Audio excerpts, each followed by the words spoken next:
Is the CEO of Konami or whoever's in charge of Yugioh kinda outdated?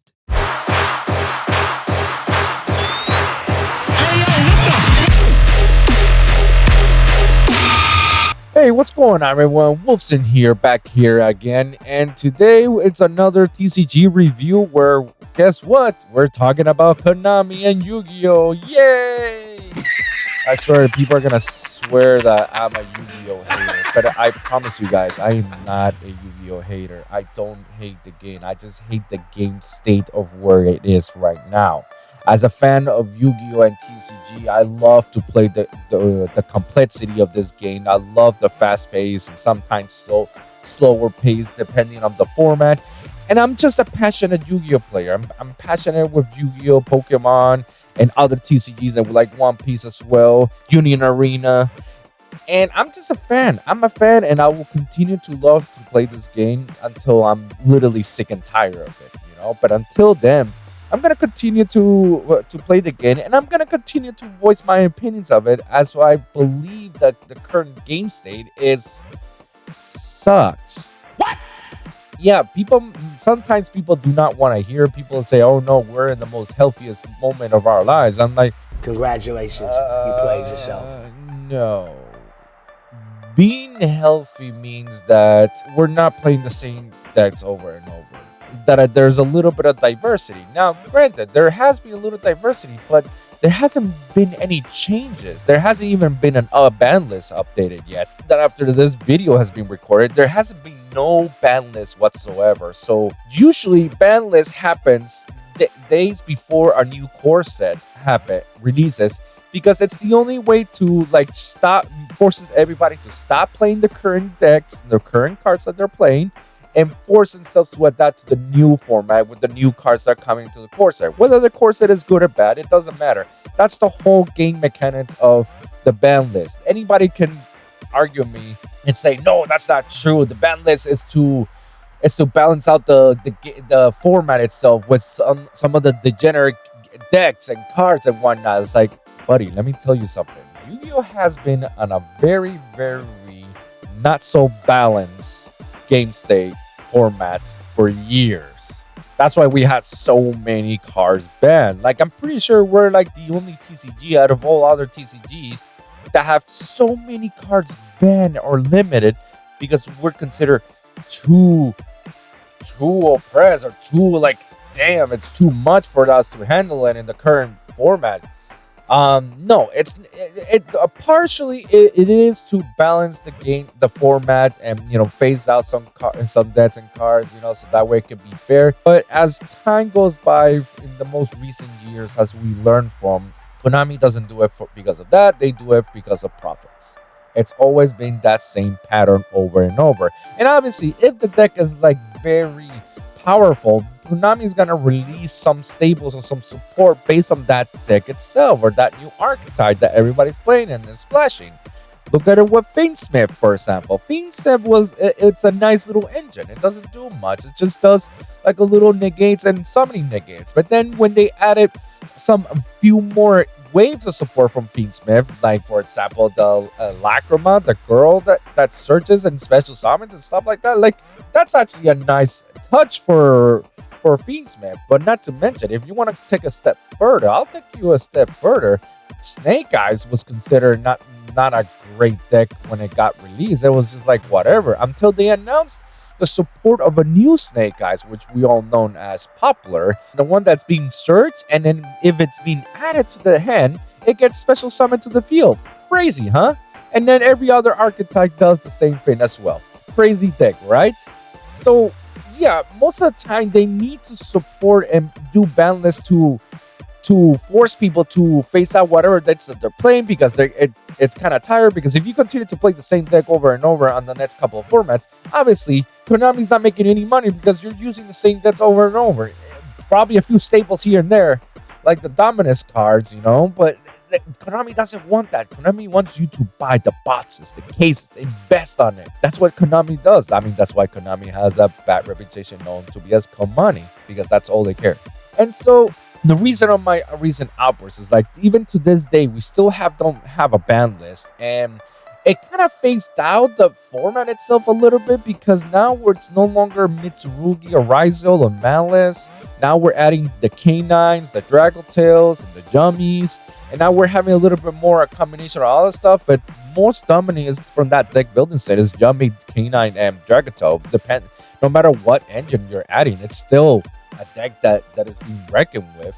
And so Raizo itself and the Mitsurugis and Malice are being phasing out little by little. But of course, it was also because of the recent rule that which we made a video not too long ago. Be sure to check it out in the description down below or in the channel. Please be sure to like and subscribe. Don't you forget, and turn on the notification. Anyways, because of that recent rulings that there's no more draws, it's all about double losses. Some cards and decks just phased out altogether, like the three archetypes that I mentioned and the ones that everybody's keep using. So now format's kind of wild west. We don't know what's good or what's bad. Orcas from time to time pops out here and there, but obviously with Canine support on top of it. Dragotail with the Brandeds, Jummy itself with Sky Striker, and my buddy Mike Fitz, his Cashier Jummy. I don't know, he does it. I gotta give it to him. He's a Cashier player. He's good as it is. Gotta shout out to him. All right. But other than that, it sometimes makes me wonder, does Konami really don't care or listen to the fans?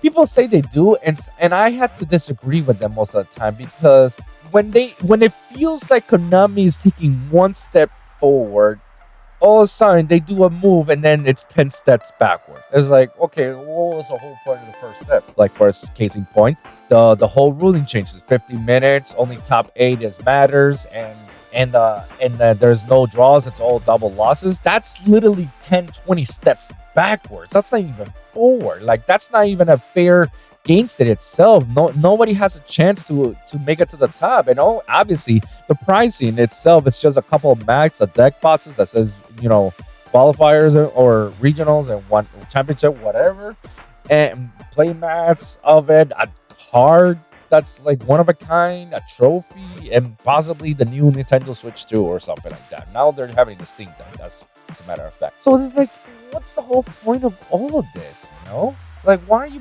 you're literally taking people, like, let's not go back play Yu-Gi-Oh anymore. And it's coming from this new recent core set that's coming, Dunes of Dimension.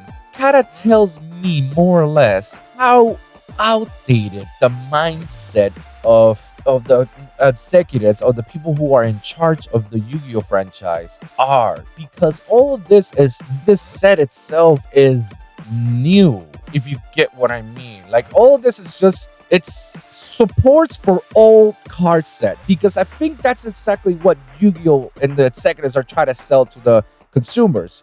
Nostalgia factor. The nostalgia factor is good to a certain extent, and if you do it correctly, then yeah, it's a hit.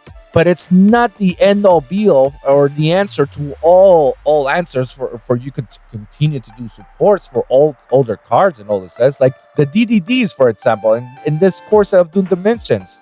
At this day and age, the only times I've ever seen people playing DDD is at the local scene. My local scene, I have a player who's a DDD player. And probably, actually, there's two. But that's the thing. That's the only time I've ever seen DDD. I've never seen any of these players like top a regional or even top a championship. So why the support? Like, no, that thing is being phased out a long time ago. So why do we care? And especially with the Dragon Link support that we're having on that core set that's about to be released in January, Burst of Protocol, I think that's the name of it. And they announced that it's being released on January. Yeah, that core set itself, like, I don't think it's gonna be that good other than the Dragon Link. It looks good Dragon Link support for sure, but I thought we phased out of that a long time ago. Why are we returning back? And this core set itself is just a remnant of like how outdated the mindset of these Yu-Gi-Oh players.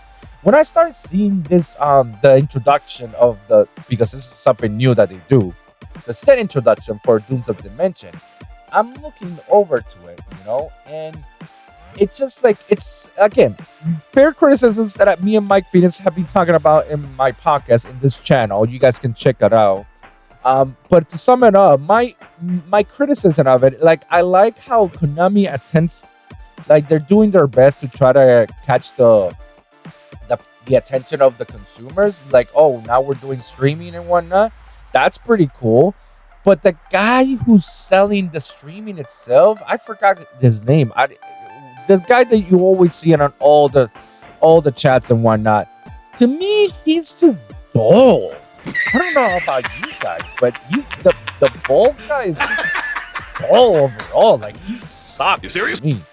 Like, I don't think this guy is like should be the voice of Yu-Gi-Oh! And you can tell that he's an old person, you know? You can tell itself that like he's been at this game for a long time. And I'm not trying to like be mean about it. It's just you can tell that he's just boring altogether. So like if you're gonna get me somebody to get me excited into playing Yu-Gi-Oh! Or releasing the new sets and whatnot, you get me a hyped up person so I can be hyped up for the next set, or Yugi tuber for that care. Even though I believe a lot of these Yugi tubers are Konami agents, they're not ever gonna say anything bad about Konami, no matter how much. Some do, like MCole40, you know, Robbie, shout out to him, and House of Champs, John, absolutely. Some of them they will share a fair criticism to Konami because it's true what they most of the time what they say. It's ridiculous how some of these cards are expensive and for no reason, you know.